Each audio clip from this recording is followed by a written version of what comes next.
What an honor to be here. Thank you for hosting us, Forbes, and welcome.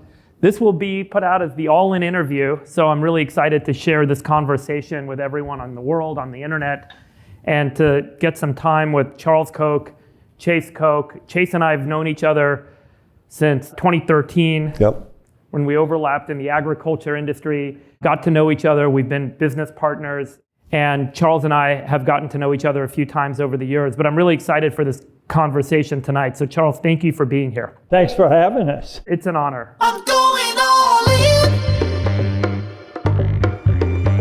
Every few years, a new ad channel opens before the market catches on. That's Axon.ai right now. The AI ad platform behind one of the biggest runs in tech with access to over 1 billion daily active users. Full-screen video ads in mobile games watched for a median of 35 seconds. Businesses are profitably spending hundreds of thousands of dollars a day on it, and most advertisers don't even know it exists yet. The window is open at Axon.ai/all-in. In Silicon Valley, entrepreneurs and even mature company CEOs always like to learn about the story of other businesses and the success of those businesses. And I've always felt like Koch Industries was that untold story. Probably the most profitable private family-owned business in the world. Maybe I'm off on a couple points, but certainly up there. And one of the most impressive business stories because of the evolution of the business, which I'm hopeful we can hear a little bit about how that evolution came to be tonight.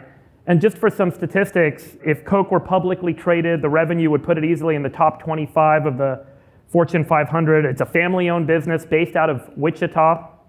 Founded in 1940 by Fred Koch, with businesses ranging from energy, agriculture, chemicals, building products, consumer products, even cloud computing, and a very active minority investment portfolio with 120,000 plus employees. That statistic might be off, across 60 countries. Very unique operating model, which we'll get into today, including principles around disruptive innovation of the business, reinvesting 90% of profits in new businesses and growth, meritocratic values.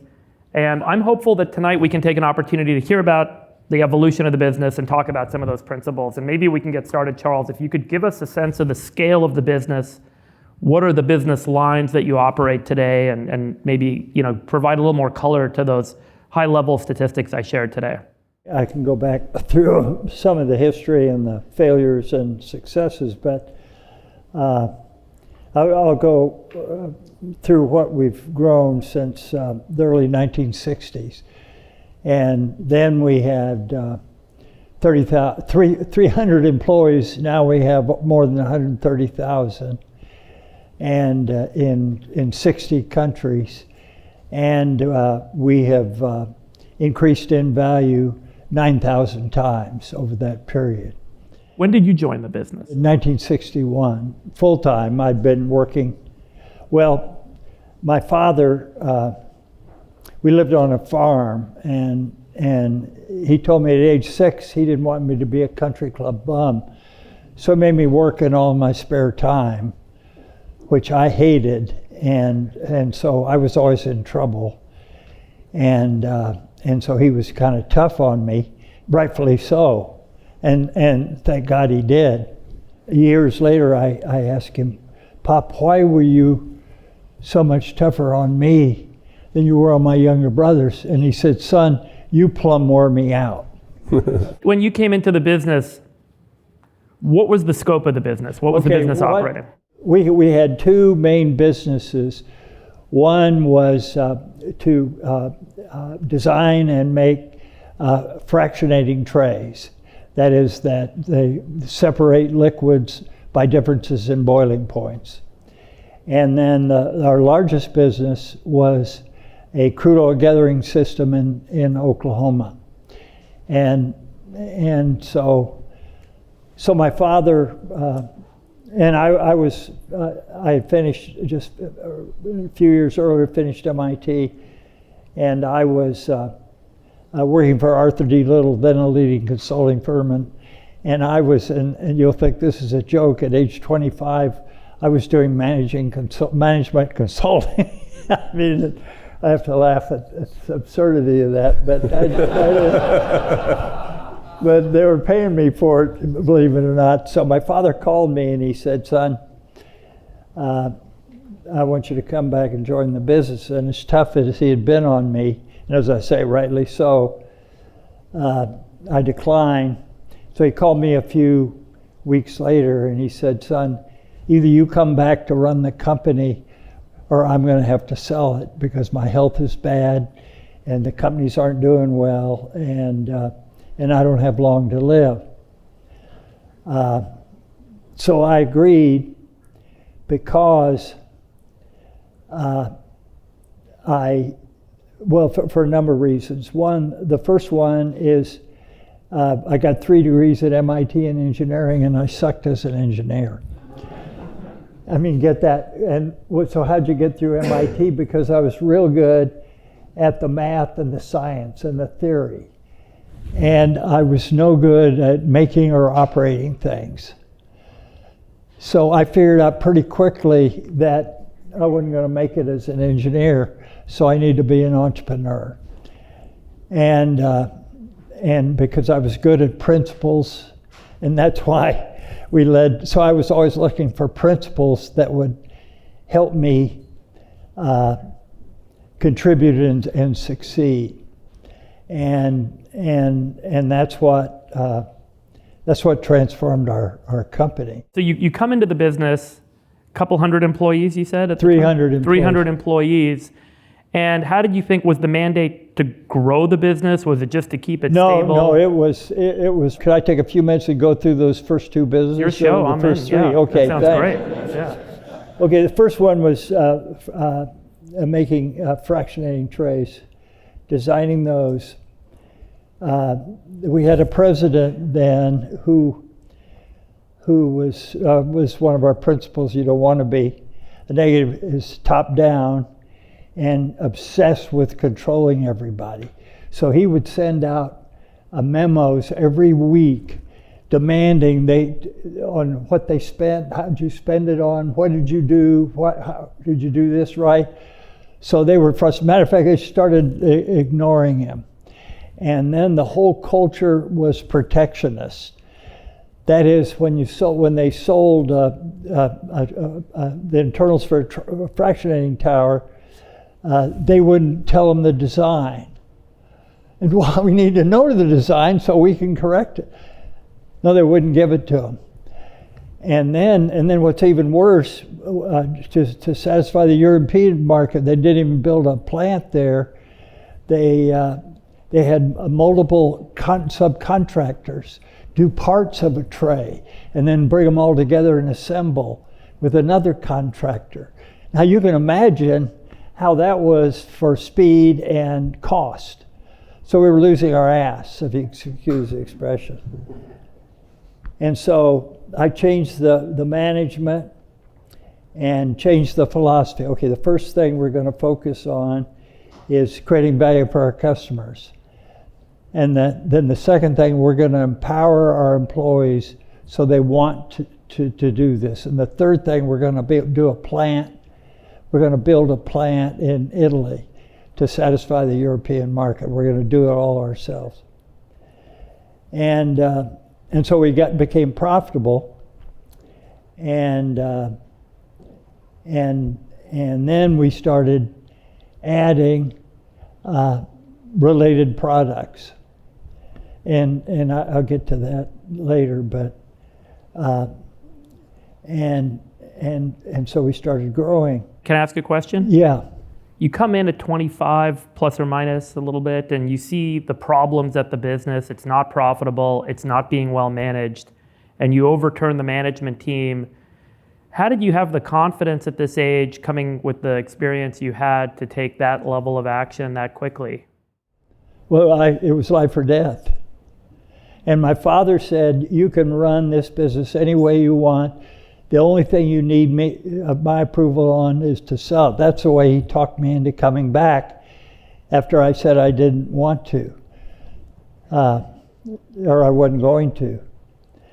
And then in 1970, what really helped is my younger brother David joined the business, and then he continued that growth. And then you're now running a profitable operation. You've got a European business. And at that point, did you start to think about expanding into other products and other? Well, that's it. And Yeah. this is, so I was learning all these different principles. And what I saw we were doing, not just here, but in other things, is we were building capabilities. That is, I looked at it, we need to be capability bounded, not industry bounded. Like, okay, you could say to a certain extent, because we were in crude oil gathering, we're in the oil industry. Oh, that means everybody would say you need to be an integrated oil company. You need to be in everything. And I was applying divisional labor by comparative advantage. No, you need to be in the part of it, of the industry, in the part of the value chain where you can create more value than others. Otherwise, you're going to fail. And that's what we're seeing happening now. There's more specialization by comparative advantage. And so that's what, so I started this, created this principle called creating virtuous cycles of mutual benefit. And what that led us to do is to start this never-ending cycle of growth,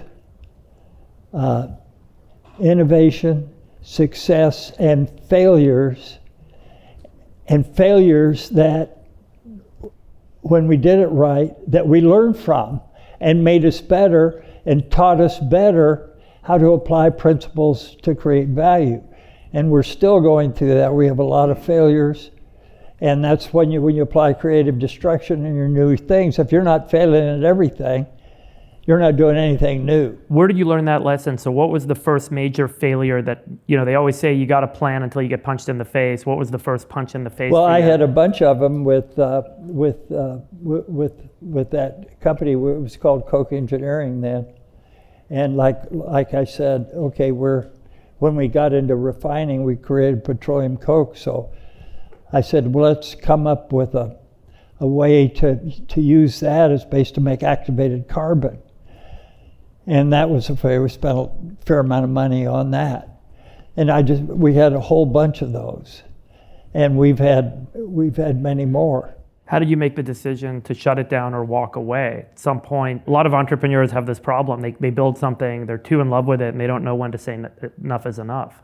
Yeah, well, that's when enough is enough, when we lose our ass enough. No, it's when we decide we don't have the capability to create superior value for our customers and that we're going to be rewarded for. And sometimes it can be the structure of a business.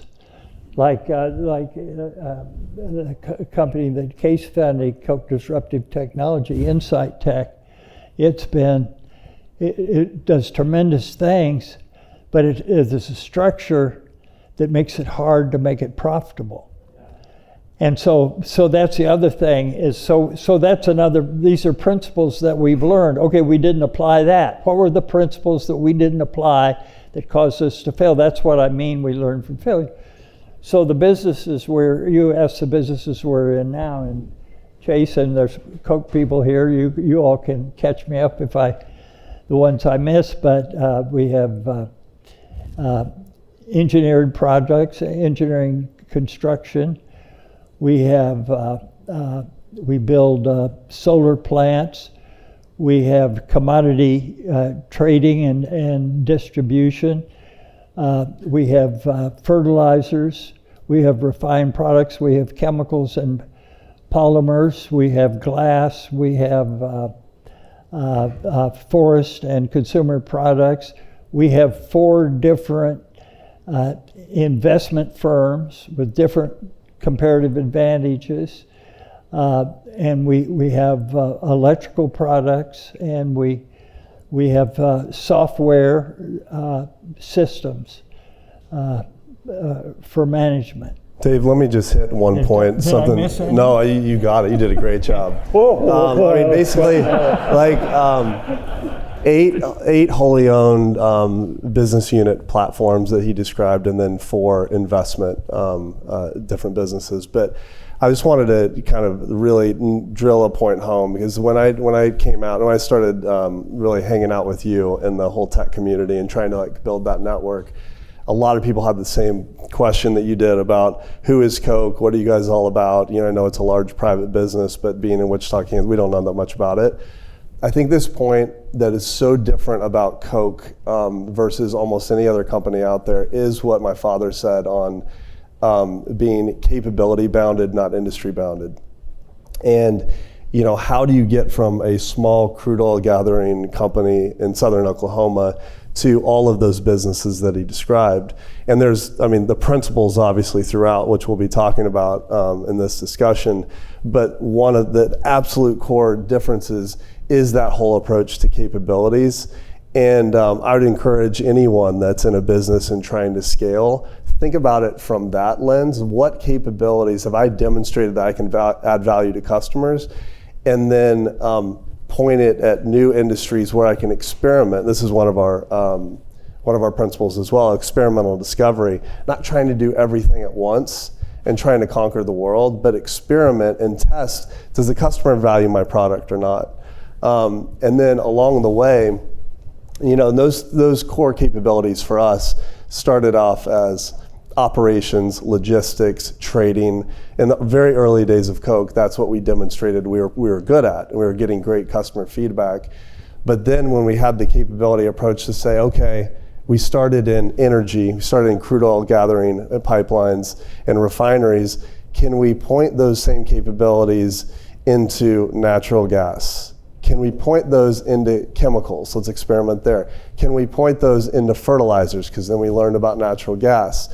And then the Georgia Pacific opportunity comes along. And it's like, hey, these are wood products. It doesn't seem similar to these other businesses, but it's the same core capabilities.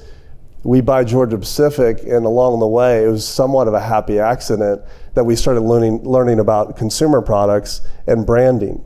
So branding became a new capability for Koch through acquisition, but it started with, where do we think we can add value and do a good job on that and collect new capabilities along the way? So I think that's like a really simple way to think about Koch, and it's over the course of time, like how we're different. One other thing I'll mention too, because I've been asked many times, it's like, well, so is it sort of like, a Berkshire Hathaway where you have all these different businesses, a conglomerate?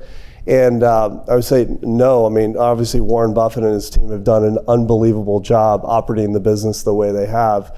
But we think about our business very differently. Instead of operating them all as independent businesses and almost like in silos, think about it as a republic of science. We're not a conglomerate.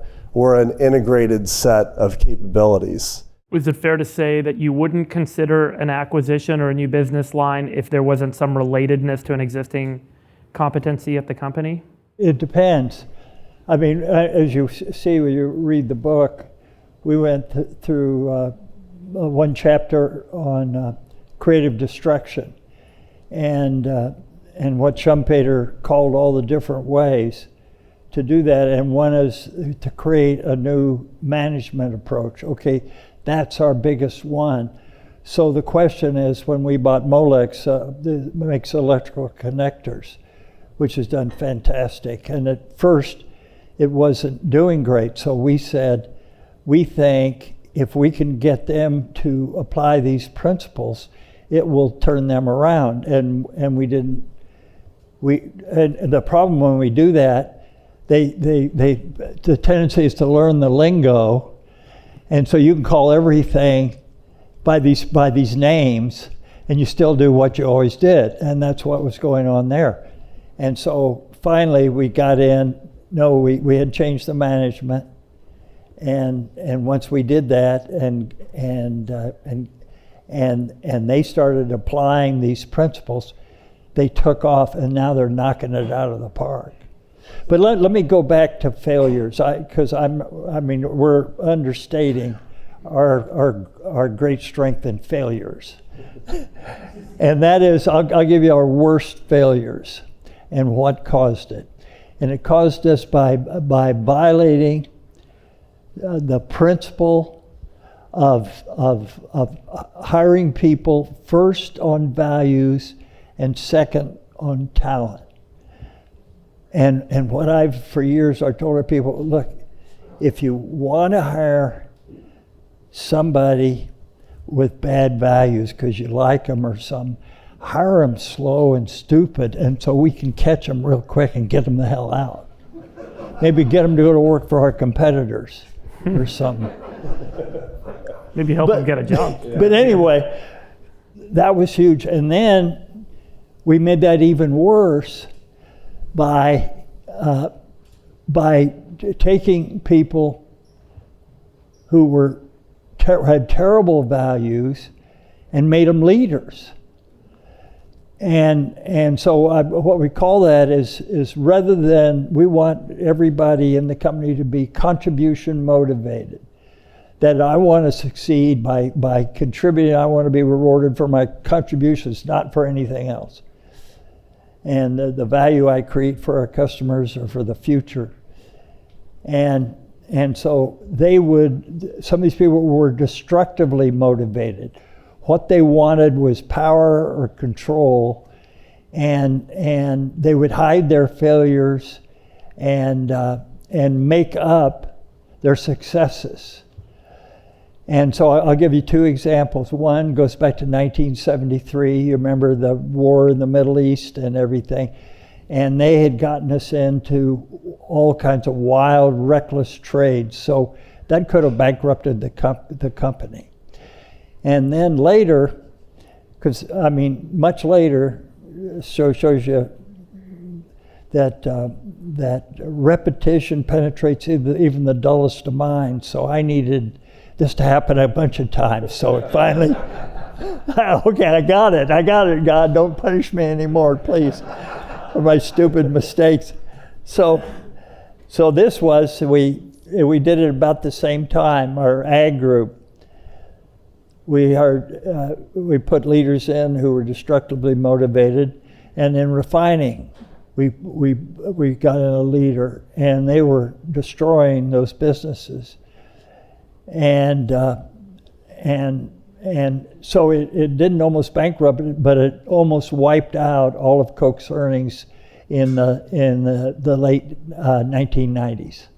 You'll appreciate. So does that give you a flavor? Yeah. So you'll appreciate this, being an ag guy. To go a little deeper on what happened in the late 90s in our ag business, we called it a strategy, the gas to bread spread.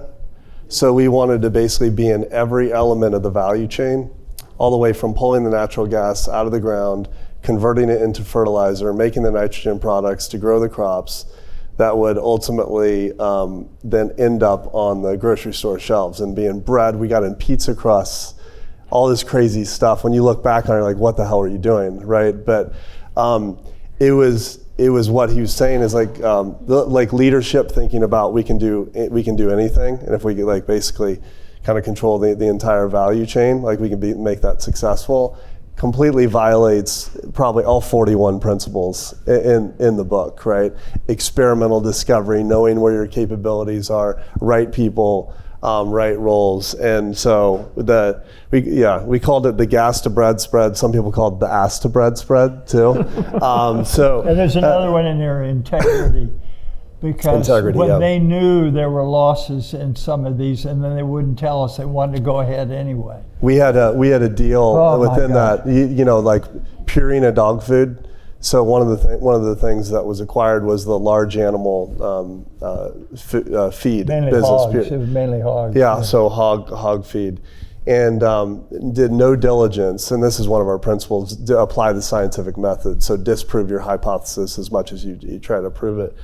And so we closed that acquisition, and within days we found out that we had hundreds of millions of out of the money hog contracts. We didn't even look at the contracts. So that's when I think this is really important for founders that want to grow, right? You have this growth at all cost mindset, and you start not asking why not, and this is the kind of trouble that you get yourself in.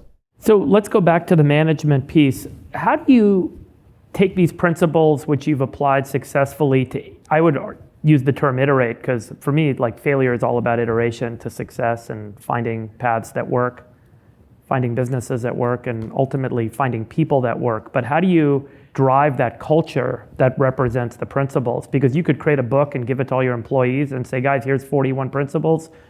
We've sat down, we've thought about it, we've written them, they're gonna work. Yeah. But to actually live them, to realize them, to hold people not just responsible but accountable to them, how did you do that as you develop these over the decades? Because at first we tried to get them to do it through sheep dipping. That is, you take everybody in, you give them a big seminar, now go do this. And from Polanyi, if you want to read a book that's hard to read, I mean, if you want really hard one, you can read Human Action. This is even harder, called Personal Knowledge by Michael Polanyi, who was a chemist and then became a philosopher. And he goes through what it takes to develop personal knowledge. It's you have to rewire your brain to have it work differently, right? You have a habit, so you don't need to think about it. And then if you want to change, like, do I brush my teeth first or do I comb my hair first? No, I want to start combing my hair first. And all of a sudden you're back brushing your teeth first, and because you're not thinking about it. And so, because your brain gets, I mean, you know your body. Let's say you're a weightlifter and you want to be a marathoner. Okay, it's going to take work with intensity over time to change your body. Well, your brain's part of your body, so you've got to do the same thing. So we said, okay, we've got to start with, okay, let's find a group that's really interested in this. They're struggling, they're having problems, and here are the principles, and we'll coach them, we'll help them start doing it. And if they work with intensity on it, and then they succeed, then we don't need ship dipping, because then the other businesses and capabilities says, gosh, I'd like to do that. So you don't need to call them in. Then we have more demand for people who can help them. And the hardest thing is have our people in strategy or our principle-based management group who are really good at helping them. And boy, they're in more demand than anybody. So the best thing is success will drive social mimicry. You'll see others. That's it. Here's another take on what he's saying that I think really connects about culture to your question, and that is the essence of principle-based management, and all the principles in this book as well, is what if you could have a business and a culture, small, medium, or large, where everyone knew what to do without being told. And so that's hard to get your head around, right? Because I think most businesses come at it from top down. There's the iconic leader that's the smartest guy in the room, building the strategy and then telling everyone what to do.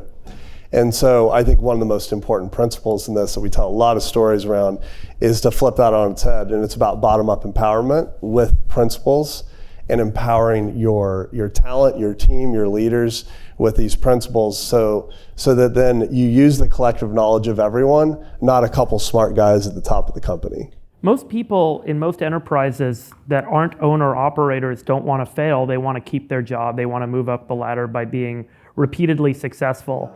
And if you want to create a culture of creative destruction, if you want to create a culture of failing and learning from failure, it's very hard to get individuals who live on an income, on a salary, to do that, because if they make a mistake, if they fail and then they fail again and they fail again, I'm worried about losing my job. So what you typically see in most scaled organizations is middle management and even senior management, when founders or owners don't operate it anymore, saying, I'm going to take the less risky path, I'm going to do the less creatively destructive thing, I'm going to do the thing that's least likely to fail, because I don't want to lose my job. I want to keep my job, get my bonus, move on to year 2, and go home to my kids and my wife and take care of the family, or whatever the family situation is, and that's my objective. See, and that approach creates perverse incentives, and so we try to align our incentives that we want to reward people according to their overall contribution to Koch's future. So, for example, if they have an experiment, and that doesn't mean doing this thing in ag where you buy all these hogs and you lose hundreds of millions of dollars over that's not an experiment. It's an experiment. A good experiment is where the value what you learn from this is higher value from this failure than the cost of the experiment. And so when we do that, and we're evaluating what the person, you are building capability for the future. That's why we put so much emphasis on, are you building capability? And capability, part of it is the culture. And what Chase did with Koch Labs, when he started Koch Disruptive, he said, Koch Labs, I want every business to be a laboratory for what we find, both to help us source these opportunities, these tech opportunities, and then we'll if they're just trying something, we'll try it out in that business. And being in all these different businesses that touch almost every part of the economy, it gives us a big advantage in that. So, but that affected the whole culture. I mean, in your business, don't you want to be part of Koch Labs? We're an experimental discovery group. We're just not a bunch of grunts here grinding stuff out. Yeah, I think the KDT example is a really good one, because you asked about motivating and like, what if you fail, and then what if you get fired, and all that.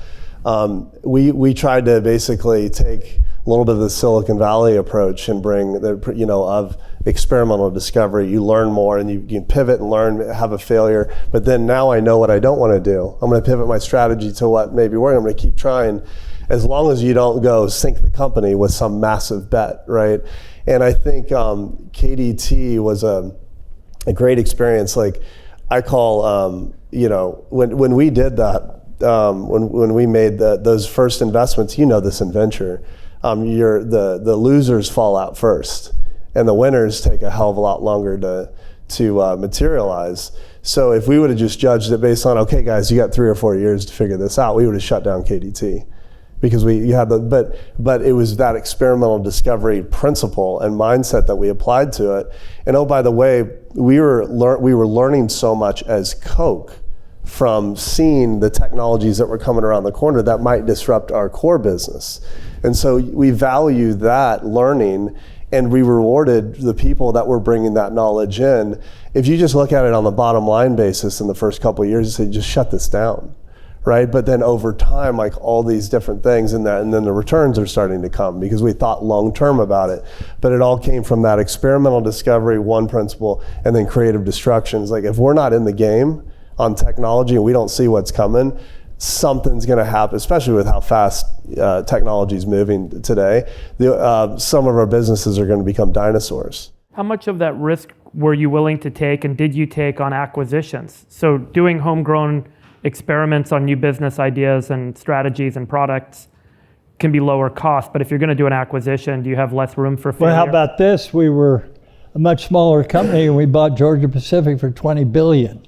Well, can you just tell us what Georgia Pacific is for those who don't know? It's a wood products company, and it's got two big pieces to it: building products and consumer products. Well, it's got a third one, but yeah. Okay, I'm generalizing, okay. But go ahead. Sorry, go ahead. I'll shut up. Shut up. Shut up, you old guy. No.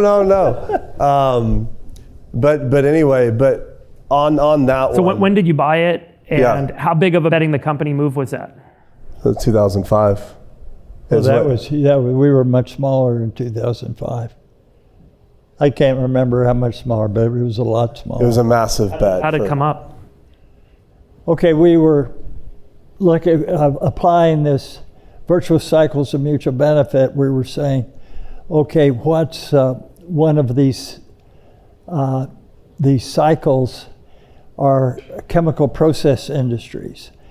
And wood creating the pulp and stuff was, matter of fact, we found in my father's thesis, he did a study in Maine on this very thing, on pulping. I mean, I found it later, but that didn't. His MIT thesis. Yeah. Wow. So we said, okay, let's look at Oh, and they were saying they need to spin off some of those parts, the pulping part. And we said, okay, let's buy that. And we bought that as an experiment, and we did real well with it. And so we said, wow, they have other, because that was a commodity business, and they were trying to get their price earnings ratio. It was like 6, and if they became more of a consumer products, they could get it up to 9. So we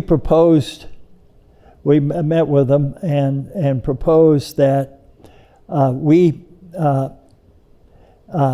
buy the commodity part, and we'll pay them a high enough price that then they can be all consumer products and get their price. And we showed them all the economics, and they said that's fine, but we'll be sued for constructive fraud because we all have all these lawsuits against us, and so we can't do it, but we like the value.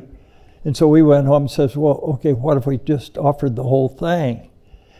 And a couple of them were getting ready to retire, and the senior officers, so they were really liking it, and they were kicked out of all the board meetings from then on. But anyway, so we sold them, and that was a time when money was tight and stuff, so nobody came in and topped us. I'll give you just one funny story.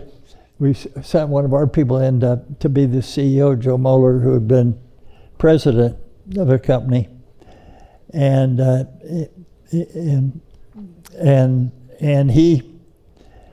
it was totally top down, bureaucratic. They were in Atlanta. They had this 51-story building. Was it 51? You can correct me. That's right. Yeah, you got it. They had a private elevator to get up there, and you didn't have to wear a coat and tie. But if you came up to visit, all the management was on this 51st floor, and you had to put on a coat and tie and get permission to come up there. And so Joe immediately kicked them all out. Well, we fired a bunch of them, and then sent the remaining ones down to work with their groups. And on the regular floor. And then regular floor, and then turned it all into offices, into meeting rooms open to anybody. And so you asked about how you get culture change. A lot of it is signals like that, particularly when a bunch of them get fired for being so bureaucratic and hierarchical. Would you say that business unit operates like the rest of Koch Industries today? Oh, absolutely. But how long did it take, Bob? I'll just say, that is such a rare and difficult thing to pull off. There's just countless stories of acquisitions where the acquirer thinks that they have culture, thinks that they know how to transfer culture, and literally no one seems to be able to do it. This was one of the insights from Warren Buffett is you find great managers, you let them continue to operate as owners of that business, and they get some profit share or whatnot, and they've got a durable moat so he can make a long-term investment, and he just leaves them. And but that wouldn't work for us, the stuff we buy. No, well, let me give another one, if I could, that was even more difficult, and that is, sadly, my father died not too long after I came with the company in 1967, and we had owned an interest in a small refinery in Minnesota. And so, but 2 years later, we were able to buy it, and it was not being operated very well because the management had let the union control how it was run, and so it was run very inefficiently. And so the first thing we tried to do is change the work rules. So they went out on strike. And by the way, that was at the start of my honeymoon. Thanks a lot, guys. And it was violent. They ran a switch engine and tried to knock down one of our units. They shot high-power rifles in there, and they blocked the gates. It was impossible to get in there. We had to take helicopter, but we were successful in operating without the union workers for 9 months, bringing people in from our other plants, and it operated better than they did. So finally we got the work rules changed, and then we said, okay, we're going to empower the employees. We're going to change the culture. Now, you think at Georgia Pacific it was tough. This was much tougher than that. And so we worked on it to try to make their jobs better, get their opinions, get them to work as teams, get them to come up with innovations. And when they did, we reward them, and we got the union to agree with that. And like one, they said, a group of them said, God, we're buying all these spare parts we need. We can, if you build a machine shop, we can do it cheaper and faster. And they did. And then other things, they saved a ton of money for us, made things more efficient. And now the culture there is fantastic. I mean, we're not talking about Wichita, we're talking about Minnesota. So, I mean, we're so proud of what they've done, and it just, it still blows me away how much they've taken these principles to heart and using them to make that place. So we've increased the capacity tenfold, and it's one of the best refineries in the country. Pop, wouldn't you say that, the common theme on all of these, because we have the same story on Molex, similar but different than Georgia Pacific. This was a technology company, a connector and cabling and connector company, one of the largest in the world, that makes products in your iPhone and medtech products, your automobile. And when we bought that in 2013, it was a paradigm that needed to be changed. You described Georgia Pacific top down versus bottom up. There was a lot of that too, but it was top line thinking versus bottom line thinking. And it was all about revenue growth, right? This is a technology company, and it was also a public company for 30 plus years as well. Because that's what the market rewarded them for. And so like the stock price, the public versus private discussion is interesting here. And it just, what we've learned is it takes a hell of a lot longer than you think to change the culture. And almost in every case, Pop, tell me if you agree with this, but in almost every case it requires changing leadership that has the paradigm of bottom-up empowerment and that learns and applies the principles. Almost every time when we fail, it comes down to ignoring the principles. And that's what the book is about. You can kind of reverse engineer these stories like, well, we missed that principle, we missed this principle. But it comes down to talent and the right people with the right mindset. And I want to share just one story with you that really shows like how we apply this at Koch.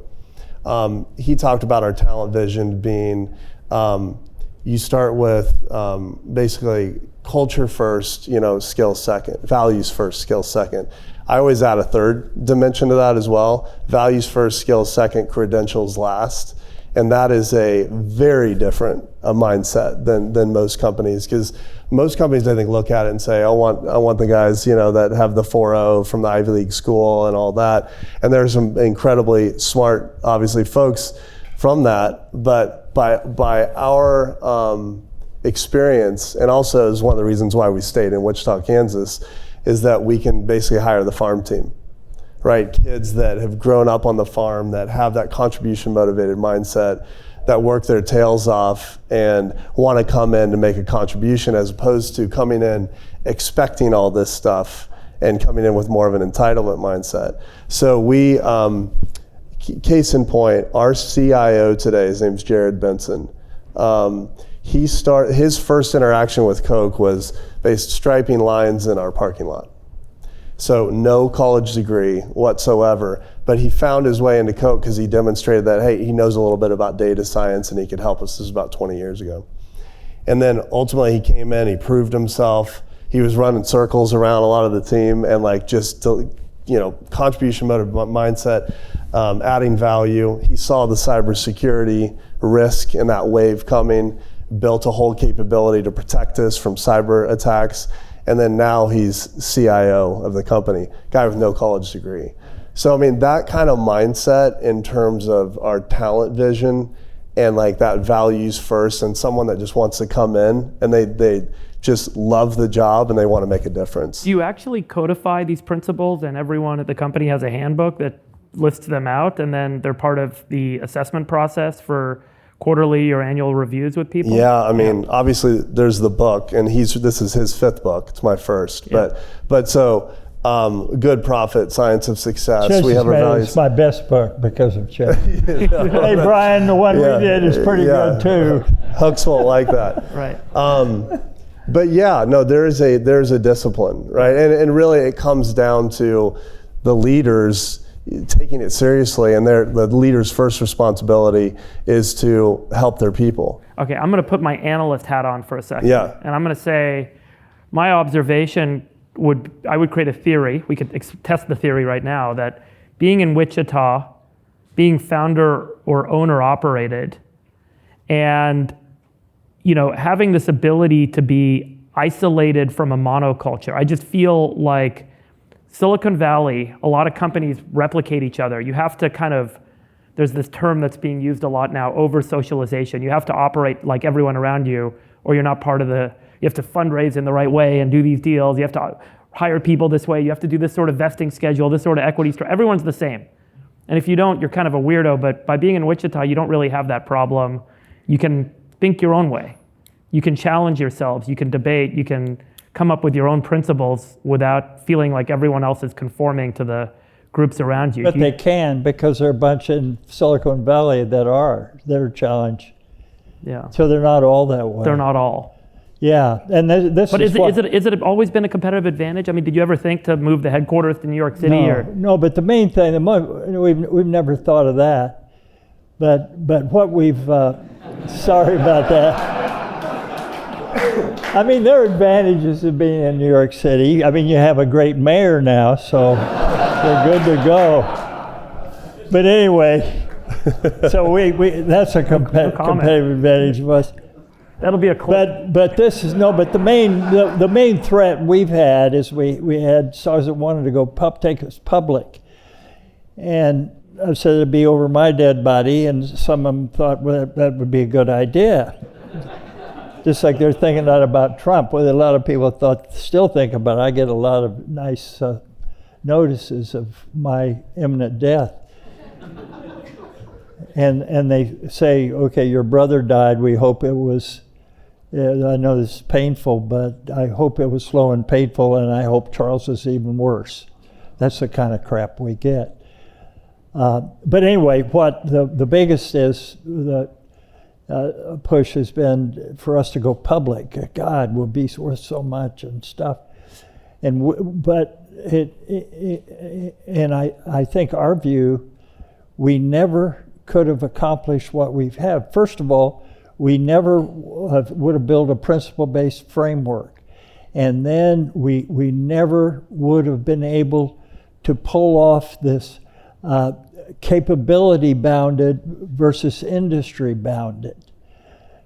Because then, I mean, people don't understand it. Now, if you're Buffett and you've sold that long, then people, okay, but he wasn't trying to integrate them the way we do. No one would believe it. And so and that's because you've got to have a story that the analysts can understand. Otherwise, we would, like Georgia Pacific, we would have a low price earnings ratio. And so being private, being in Wichita, competitive advantages. What about being owner operated or founder operated? There's this argument that the best Silicon Valley companies are those who are founder led for as long as possible, because the founders are willing to destroy the business creatively. They're willing to think about what's over the hill, make the tough decisions, reinvent the company, hire and fire as needed, be willing to take the short-term financial loss for the long term. Have you been able to get that to distill down into the organization? Because that's the thing that most public companies that are not owner-operated deal with and struggle with, is managers that are short-term incentivized and aren't and can't take the big risks and the risks of failure that you're able to embrace. No, but I think it depends on the values of the owners. If, one of our principles is that any good partnership of any kind, whether it's marriage, friend, employee, partner, requires three things. It requires shared vision, shared values, and having complementary capabilities that you use to make each other better. And if you'd miss any one of those, you're not going to have a lasting good partnership. And so I remember I was to the YPO group in Wichita. I was presenting, this is like 20 years ago, presenting what we were doing and why. And one of them said, well, how do you get that to work in a private company?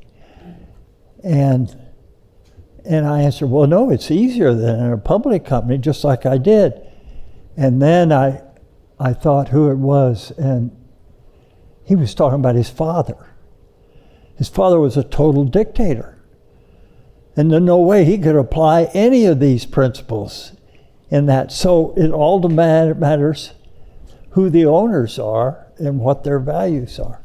Can a public CEO that doesn't have a big ownership stake in the company adopt these principles and transform the culture of that company? If you can get if you can sell it like Buffett has, but I mean, he wasn't doing these principles, but he had a different principle, and that is, I'm going to buy companies. I'm not going to take top price, but what's meaningful to them is they run it. So I'm going to buy it and let them run it. And so that was his value that he sold that made him tremendous. Well, the other one was buying insurance companies, so you'd have a lot of liquidity to go do all these things. And those two things are what made him successful. Right. Chase, I want to just go back to your getting involved in the business. Yep. We didn't get into that, but how did you get started at Koch? And were you always a believer in the principles from a young age? Were you around the organization, around your dad? Yeah, so I'm a chip off the old block, so it took me a while to come around. No, this is the most remarkable transformation. We've been talking about them all evening. This is the primo. Here we go. Unbelievable. Do I get to tell my story? To the absolute bottom, to the absolute top. He's blown beyond me. He's doing things I wouldn't even dream of or have the capability to do. So he'll correct me 10 times as I tell the story. But well, because you're too damn humble. So I didn't start when I was 6. I started when I was 15. So he cut me some slack, but it's because I was a pretty competitive tennis player. He was nationally ranked. See the 15. Humility. That's he was nationally ranked. That's first time. But at 15, I got burned out, tennis, like typical story where I wanted to hang out with my friends. I wanted to have a good time. I was tired of playing 6 hours a day. So I started throwing tennis matches intentionally to get out of these tournaments. So I go home and party with my friends. And he said, look, your attitude is terrible. You can either give 100% on the tennis court and apply yourself, or I'm going to get you a job. I said, I'm sick of tennis. I'm done with it. And so I had the job was figured out the next morning for me. Yeah, but I got to interrupt again because this is important. He thought he would get a nice cushy job in Wichita so he'd go out and party with his friends at night. Yeah. Well, I may be old and slow, but I'm not that slow. Yeah, he was kicked out of a number of schools. I was born at night, but not last night. Yeah. But yeah, There's probably a parallel story movie that could be made. Yeah, no, seriously, there really is. Yeah. But basically, all my was packed for me. Yeah. And it was thrown in the back of a truck. And 6 hours later, I showed up at a feed yard, and I lived in a single wide trailer the whole summer with my boss. I slept on the floor, worked 7 days a week, and just shoveled cow shit and dug post holes. No, and so that was my boils. Forgot about that. Let's keep it manageable here. So, anyway, but the interesting part of that story, even though I went from literally being like, kind of country club rich kid to doing that within 24 hours, it was an absolute transformation for me. The fact that he made me do that. And I chose, but I didn't know what I was exactly, choosing. But after, I was a month or two into this job, I started actually feeling better about myself. I was I hadn't really made a contribution up till that point in life. And then I'm working with a team. I'm getting paid minimum wage. I'm working my tail off. I'm adding value, even though it may be like just menial work. And this is, I go back to a letter that his father, wrote to him and his other three brothers. No, my older brother. Your older brother. Because I was 3 months old when he wrote it. This letter about basically like, when I pass on, you're going to get what seems to be a large sum of money. I hope you don't squander it. I hope you don't use it and I hope you actually apply yourself, because I want you to feel the glorious feeling of accomplishment. And it's a really amazing letter. He has it hung in his office. But that was the first time I felt that. Even though it was working at a feed yard, I was like, this feels good, actually.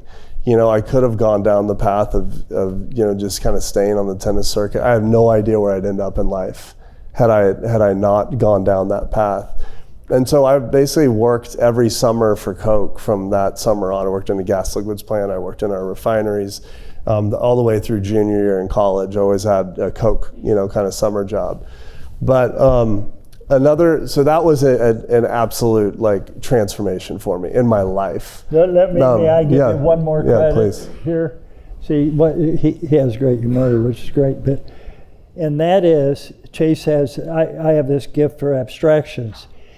He's like his mother. He has a gift for people.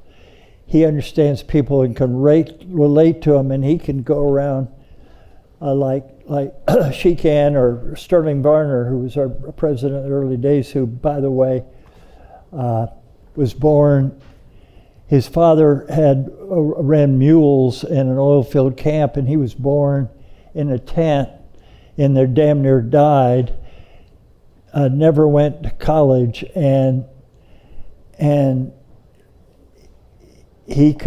whoever he met with wanted to do business with us. And that's the way Chase is. He goes around, meets these people, and all of a sudden they're friends and they want to do business. And that's true for Stand Together too. Go to people you think, they don't want these capitalists or these free enterprise people to do business with them. And he gets them on our side and shows them the value of these principles. Well, let me make. Is that fair? Whatever you said. No, I mean, that's my job. That's what I do now. Origination and partnerships. And about the time I met you, that's when I started, getting into technology and trying to build a new community so that we could get access to the most disruptive founders. But one quick story I want to tell, because I think it'll be helpful for your audience as well, that we haven't touched on yet, is the principle of comparative advantage. Is another meaningful, total shift in my job at Koch and my role at Koch, but also in my personal life. Was when I was running the ag business. This was later on. We talked about the late 90s, the gas to bread spread and all that. This was a separate business with Koch Fertilizer. I spent 10 years in that business, really understanding the operations of a business. I worked in sales and in marketing and the accounting, the finance, every piece of it, the trading.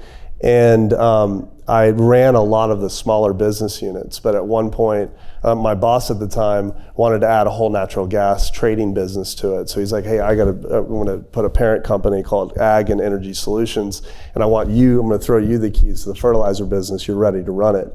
And so I was promoted to president of Koch Fertilizer at that time, and about 9 months in, I realized that I was not the guy for the job, and I walked in my boss's office and fired myself.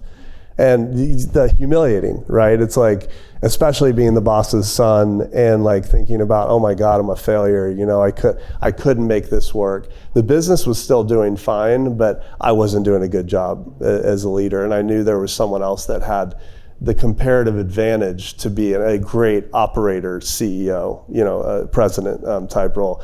And so I learned through all that, you call it a failure in that job, that I wasn't an operator and I wasn't a good optimization type leader, and I was a builder. All I wanted to do was go work on the innovation stuff. that was about the time I met you, and I learned about Climate Corp and all that. I just wanted to go focus on that and go build the stuff, this whole idea of creative destruction that would disrupt the core business that I was running. And so that whole thing around like understanding your comparative advantage, what you're good at and what you're not relative to others that could be doing that job was a huge deal. And like my hope was that was a little bit of an example for other like Koch leaders as well. It's like, if you're not in the right job, like, you don't have to like fire yourself, but figure out what your power alley really is and where you can contribute and add the most value. So that experience for me, what was amazing, if you look at like what happened after that, we got a great president to continue to transform the fertilizer business. It's one of our most exciting businesses today, and we keep growing with it. So that did better than it would have done had I stayed in the role. But then all of this led to Koch Disruptive Technologies, which we talked about, which is a totally, an innovation platform for Koch to see around corners. So like that one move made one large business much better and also created a whole new thing, right? And so like I always think about it's like we have 130,000 employees.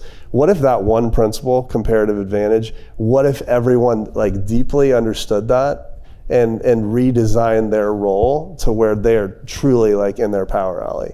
And what are the results of the business if we could do that? You're never going to be perfect, but that's the vision that we have and how we For the apply it. organization. For the organization. So thinking about individuals, how do I self-actualize? How do I find my path of purpose, happiness, success in life by leveraging these sorts of principles in a world that feels radically transforming and continuously constrained? I don't have infinite flexibility. I'm not on the board of Koch. I'm not on the board of my company that I'm employed by.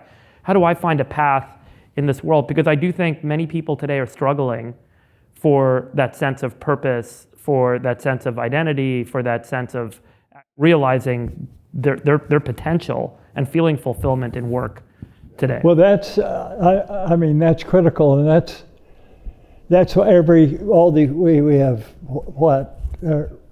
20-some thousand supervisors in the company, and so this is one of their top jobs, is making sure that each employee is in the right role. For example, they're working hard and trying, and part of the work they're doing well in and others not. Well, rather than beating up, you got to keep doing better. Like there's certain things, if you told me I had to do, I mean, I'm good at concepts and logic and math, and to go do something else that's quite different, I mean, I'd be a total failure. And you could whip me till I was a grease spot on the floor, and I couldn't do better. And so that's the role of the supervisors, to not go tell them, okay, your role is to go do this. And they're just trying it harder and harder. And so you're making them miserable. And so they hate you, they hate the company. And so that's the way you empower them. That's what Maslow said. He said that if everyone has capability, and if you don't develop it and apply it in a way that creates value for others, you may be successful monetarily or in some way, but you'll be deeply unhappy your whole life because you won't be fulfilling your nature. Your nature, and I know what mine is. I know what makes people say, well, you're 90. Why don't you go out and lie on the beach? I said, what, you want me to die? I'd be dead in a week. It's not your nature. No, it's not my nature. My nature is to I have this gift, and a lot of our people here may say, yeah, you're damn right, you use it too damn much. So what keeps most people from realizing their gift? Well, I think part of it is an education system. So the schools need to be set up, okay, we're going to help you find your gift and what you're passionate about, and what is motivating to you. So the whole system demotivates you, and that's what the way businesses are managed. You're demotivated. Our whole deal, that's why we have 5 dimensions in the way we apply this. The first is vision. You got to get the right vision, like capabilities of creating value for others. Then it's virtue and talents. We've talked about that. Then it's knowledge. That's Republic of Science, creative destruction, all those things. And then the final one is motivation. And so that's what we need to do. And like Joe Lamont has created the schools, he says 90% or 80% motivation. And so you have games, you have other things that the kids can do that they learn from and enjoy doing, and they want to do more. And that's, I raised our kids with these principles and I made them do it. So I was piss poor at applying my principles in teaching him this. And he's doing it. He makes a game out of it. He has them reading the book and parts of it, and then they have competition on who can do it better and who's living up to this better, who's applying this principle better, and they're loving it. Yeah, I'm not having my kids listen to books on tape from Milton Friedman when they're 10 years old. No, Aristotle was the one. Aristotle, there was plenty of them. But let me just make a comment. You were told or suggested or encouraged to listen to Aristotle on tape? Yeah. No, he wasn't encouraged, no. We'd go Sunday evenings. I got to take a note for my Elizabeth and Chase and I would go into my library and I would play these tapes. I'd only play it for 10 minutes because I knew Chase's attention span low. Elizabeth was on it. Boy, she was on it. She ran circles around She was getting straight A's and everything. And Chase would fall asleep. And then after 10 minutes, I'd wake him up. And okay, what was his point here? It's a test every 15 minutes. And then you may have seen on where was it where you talked about we worked together to do your Aristotle term paper. Yes. And why don't you tell that story? Okay. Well, we had it was like a 5th grade paper, like choose your philosopher, write about it. It's got to be 500 words or whatever. So I was like, I don't know, like what philosopher am I going to write about? And so he's like, you're going to write about Aristotle, and we're going to work together on it. But I learned a hell of a lot about Aristotle in 5th grade. And I turned in the paper, and the professor had a lot of red ink all over it and said, F, you did not write this. And so I'm like, oh God, this is so embarrassing. And so I took it back to him and I told him, I said, Pop, we got an F on our paper. No, you said you got an F. Yeah. And then I didn't think he was going to pick up the phone and call the teacher. So he said, Dr. Cohen, I'll never forget this. I was hiding under the table during this phone call. He said, Dr. Cohen, I helped my son write this paper and he learned a lot from it. And yet, do you not want me to help my son? Do you not want any parents to help their kids learn? And he said, I think you have a point, Mr. Koch. And so the next day, he did. the next day I come back and it had 99 written on the top. See, I made a contribution. Yeah. Let me go back. That's a great story, I know. But let me go back to something I think you were getting at around how do you remove more barriers for more people. And this is really kind of the Stand Together story. He mentioned education. I just want to use one example of how important we feel like transforming education is. And we also feel like it's a movement with tremendous opportunity right now. And so our vision for education is to go from a teach to test model, teacher at the front of the classroom, talking at kids, to one that's individualized education. Because we all, as we talked about, we all learn differently. Everyone learns differently. Yeah, and all of our kids learn differently as well. So we did the research at Stand Together, and prior to COVID.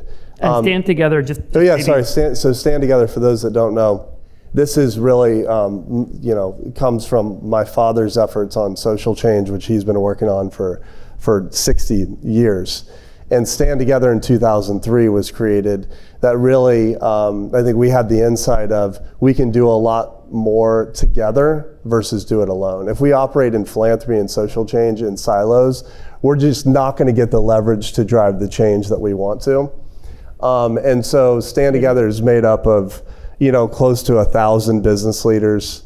It's just like the name describes. It's a community of business leaders that align on vision and values on where we want to see the country. And it's really around this pretty simple idea that every human has a gift, but there's so many barriers across all of our institutions, education, broken education system, a broken criminal justice system, bad policy holding people back so you can't chase the American dream and build a business, all of these things, right? So we're very broad in terms of the issues that we focus on, but education is one of the biggest ones. And so I described the vision of where we're trying to help take it and be a catalyst for change. And one of the things that, we do a lot of research on where public opinion is.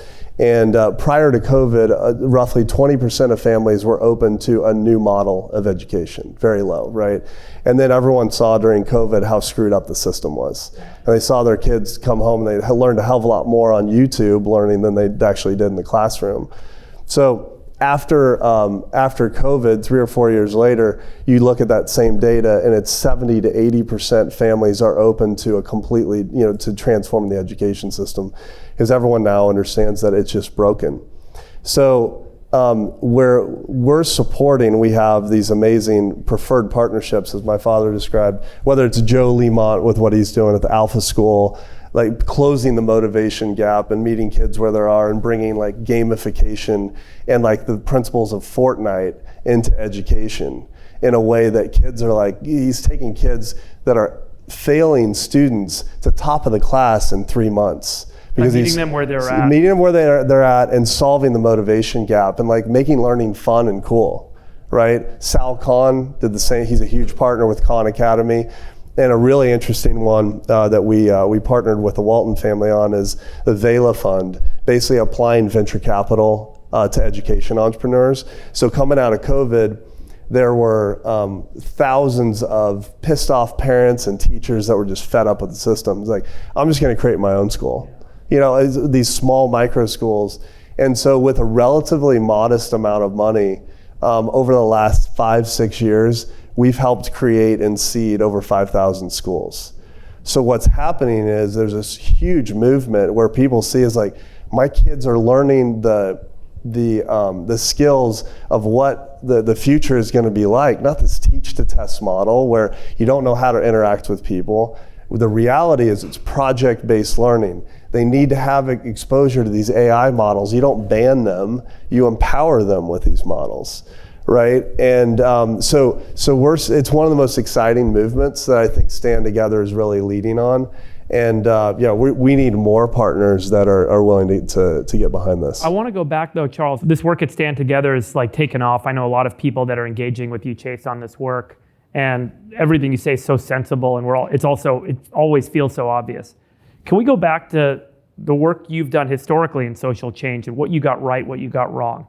Because the narrow view of the word Koch comes from a broad public perception of political activity that I think's been amplified, and the narrative's been written for you. And I don't think I've personally seen a lot of conversation publicly from you about what you did how you were thinking about social change. Maybe you can go back to the origins of the work you started to engage in and try to drive social change, and over time, what you got right, what you got wrong. Well, it started with these principles. I mean, to me, they're the principles of human progress. But rather than as Frederick Douglass say, I'll work with anyone to do right, no one to do wrong. I was only working with the people who believe in all of these, and so we were limited. I mean, I work with the Libertarian Party, and that got so narrow, and then they started fighting over who has bigger, greater, more purity in these principles to get it exactly like. And one brilliant guy, but totally this way. he says, he said, my libertarian is this plumb line. Anybody that disagrees, he purged. So it's almost like the Communist Party doing the same thing that Lenin did. And they admired Lenin. Yeah, he had the right strategy. Well, no, you can't go murder anybody that does like. So it doesn't work for liberty. It works for totalitarianism. And so, and then I started reading Maslow, Psyche Management, and his strategy.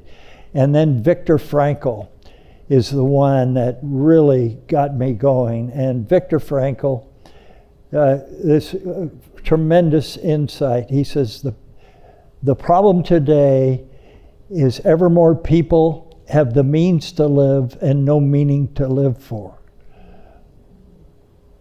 So if you can't find a path to a life of meaning, which comes from, as I said, from finding your gift and using it to succeed by helping others succeed in a way that gives your life meaning, then you have two choices.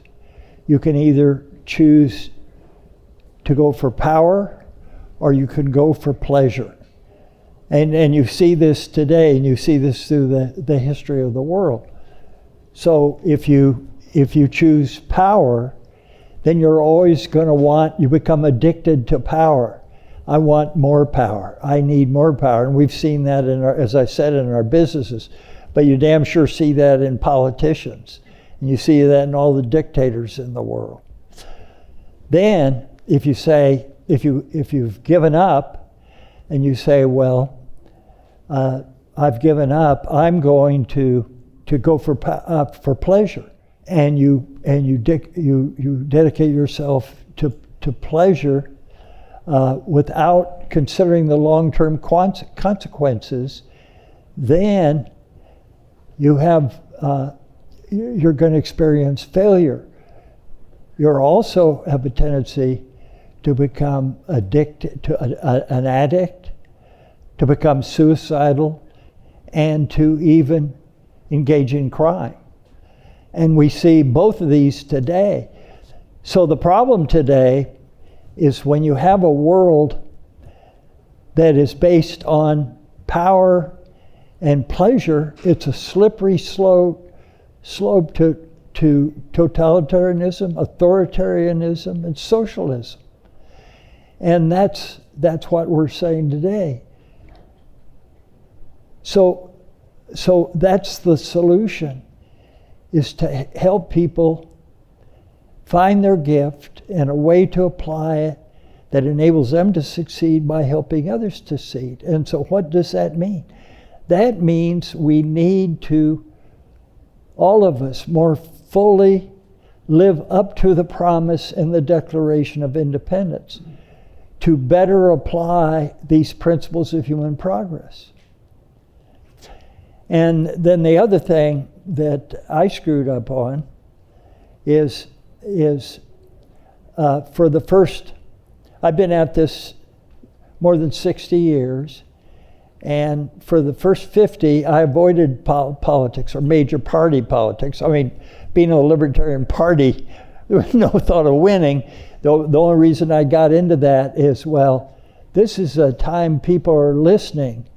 They're interested in politics, so we'll engage in that because people are talking, so we'll throw that in the hopper in hopes it takes on. Well, the way we did it, it didn't take on at all. It blew up in our face. So then, but we decided we needed to get in because we desperately needed some principle-based policies. Look at all the policies that we have today. They're destructive. They're leading to more and more power and pleasure, socialism and authoritarianism. And the mistake we made, or I made, is trying to do it through one party.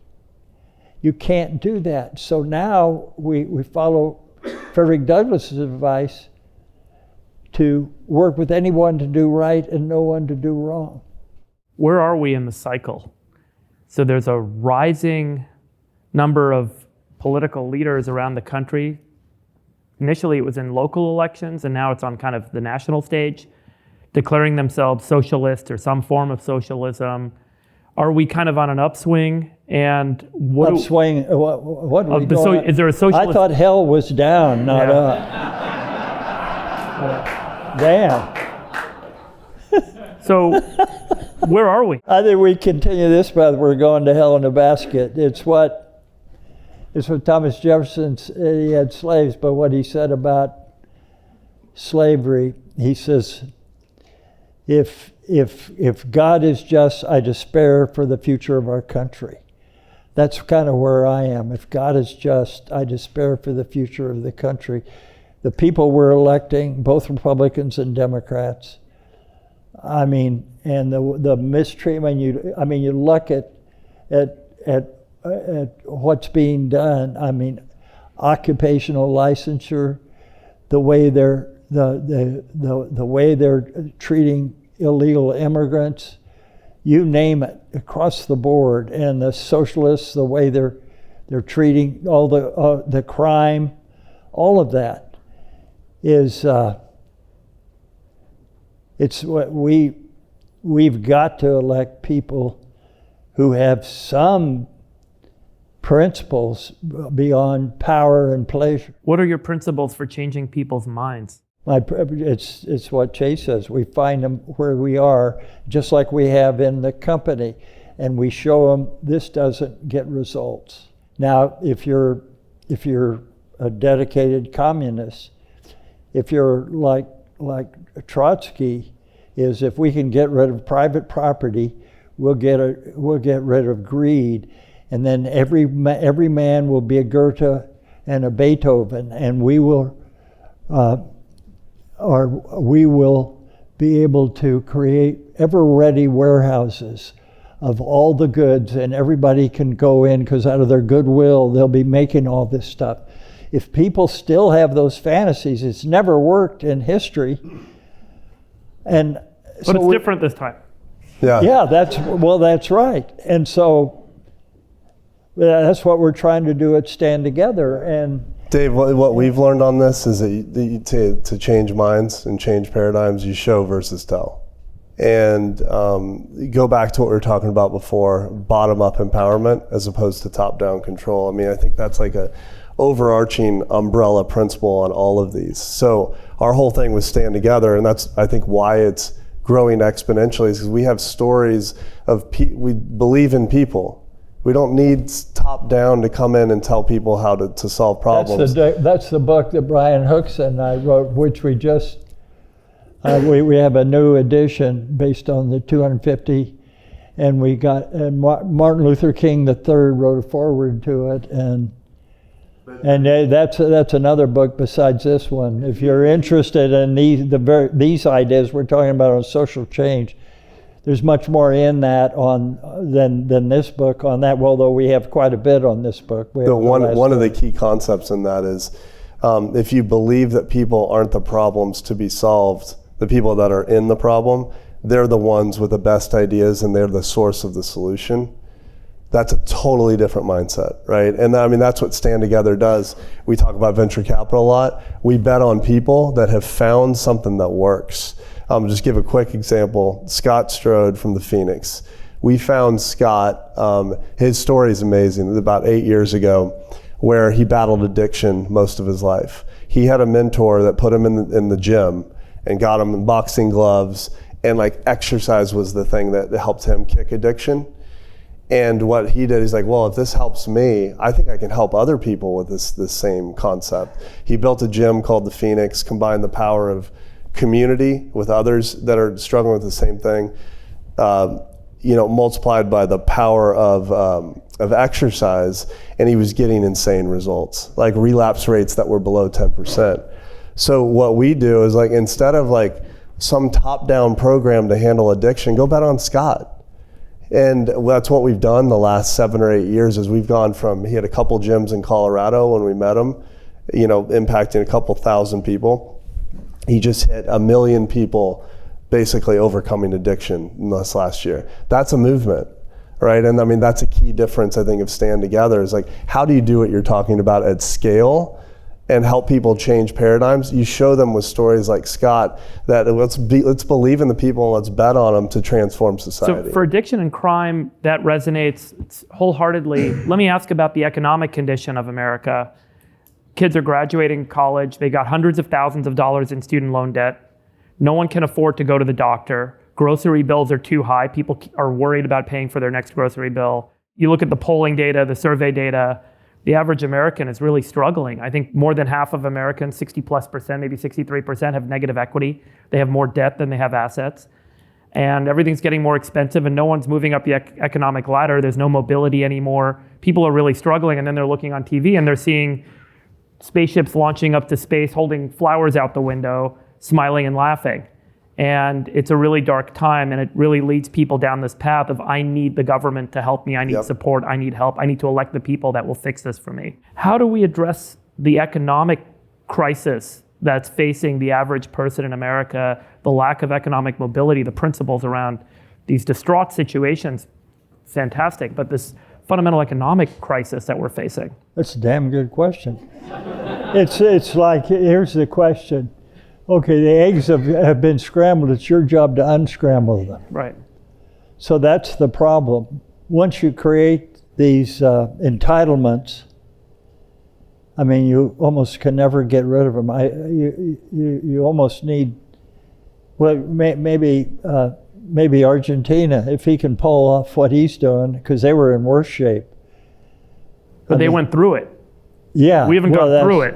Well, maybe we will. Getting there. Well, let me ask a question. Does capitalism work long term? And let me give you an argument why it might not. The success at Koch Industries is built on an algorithm, your principles, and you've been able to adapt that algorithm and as a result scale your business, generate cash, reinvest that cash, generate more cash, reinvest that cash, and so on.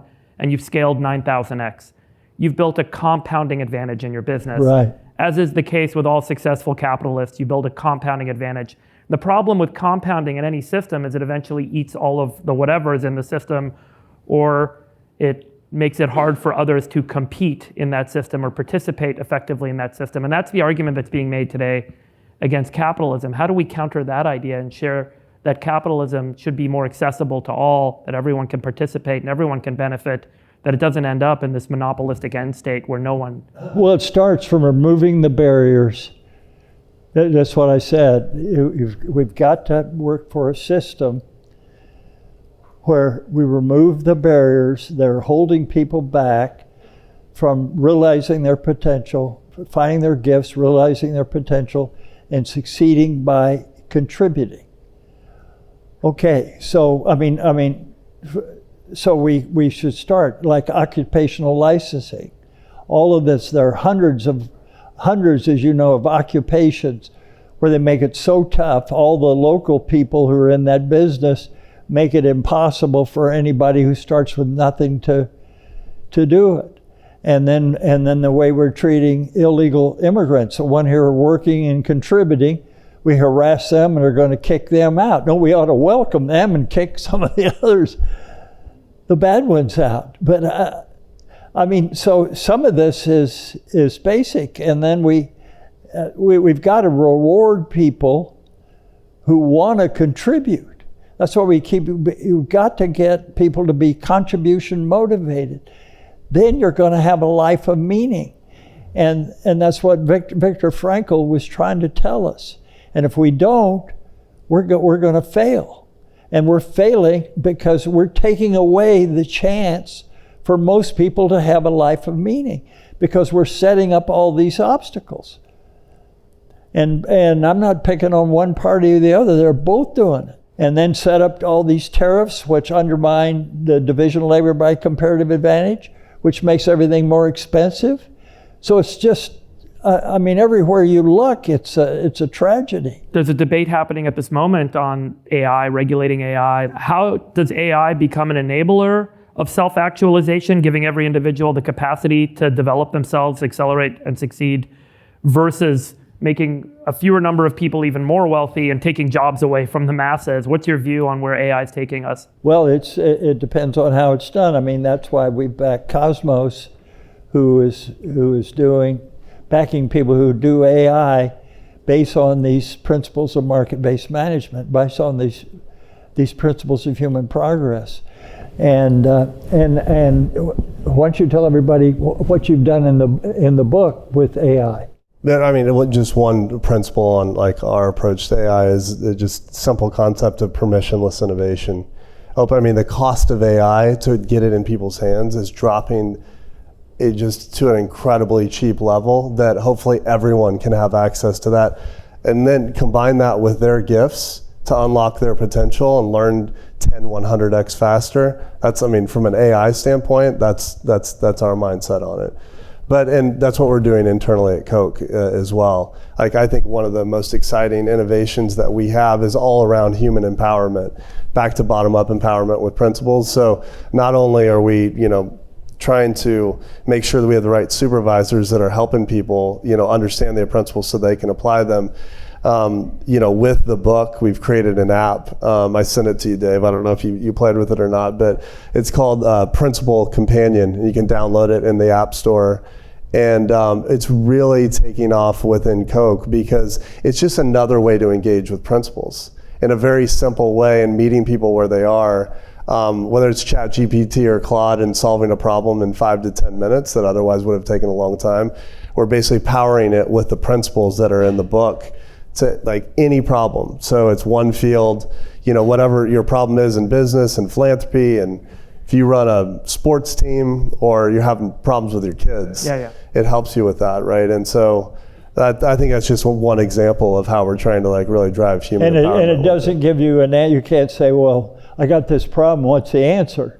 No, it asks you questions. Okay, given that, have you thought about this? Have you thought about that? So it's a Socratic method, and we know what happened to Socrates. So. Yeah, okay. So listen, we're going to need to wrap in a minute, but before we do, Chase, what was the experience like writing the book with your dad? Man. What's it like working with your dad? Yeah. And there's a lot of ways I could go with this. What are the biggest lessons learned from your dad? Yeah. I want to give you a chance. Absolutely incredible. I'd say it's probably the most important project that I've ever worked on. Getting invited into writing this book, and I've said to many people, I've learned more in the last 18 months than I probably have the last 18 years, just because when you write something, as you know, the depth of learning and going back into the details of the stories, figuring out how to tell that story in a book in a way that connects with as many people as possible. I always say, like, you really don't know something until you have to teach it. And writing a book is a form of like trying to teach others with it. So my depth of learning, because I got to be alongside this guy, and there's many others across Koch that contributed to this book as well. But learned a tremendous amount. The other thing of just doing this with him, he applied the principles to the book writing process, right? So it's like, everything, and he's so consistent, it almost like drives you nuts, right? In terms of applying principles to everything, but principles like openness, creative, this is his 5th book, this is my first, but he wanted to drive creative destruction of his first 4, right? And so I think bringing me into it, just bringing a fresh perspective, bringing technology to it, and telling stories in a different way, that's an open mindset. He could have easily, look, I'm the boss. I've done this before. What the hell do you know? But he had that mindset to it, and applied the principles to it. But I will say, he's such a stickler with words, and you should talk to my mother about this and how it drives her effing nuts. But so I got kind of an 18-month window on what it's like to be mom, maybe. But we had one chapter in there on stewardship, and I think we're on version 27 of it or something. Yeah, I rewrote it at least I was like, Pop, 15 times myself. You are not applying the principle of marginal analysis. Version 26 was pretty damn good. And so anyway, we had a lot of fun with it. And of course there was tension in terms of how you'd write something or whatever. But overall, most important project I've ever worked on. Yeah, now words have meaning. I mean, people say the proof is in the pudding. No, the proof of the pudding is in the eating. For God's sake, that means nothing. The proof is in the pudding? Yeah. What, you stuck your foot in it? Yeah. He corrects the Koch leader on that in about every meeting that we're in. So. Oh, and then I used to give grammar lessons in our discovery board. What's it like working with Chase? What's it been like writing the book? I thought he'd help some with the book, and he would get us a different perspective on how to reach young people and do some things and improve it from his perspective. But he's taken it to a whole level, like bringing in AI and have AI as a principal companion to the book, and all of these that are way beyond me. So he's taken as he has in everything, taking it to a whole level beyond where I am. You've written a lot of books. You've built an unbelievable business, one of the greatest on earth. You've engaged in extraordinary social and civic engagement. What do you want the legacy to be? I want our country to more fully live up to the promise in the Declaration of Independence. Charles Koch, Chase Koch, thank you. Thanks, sir.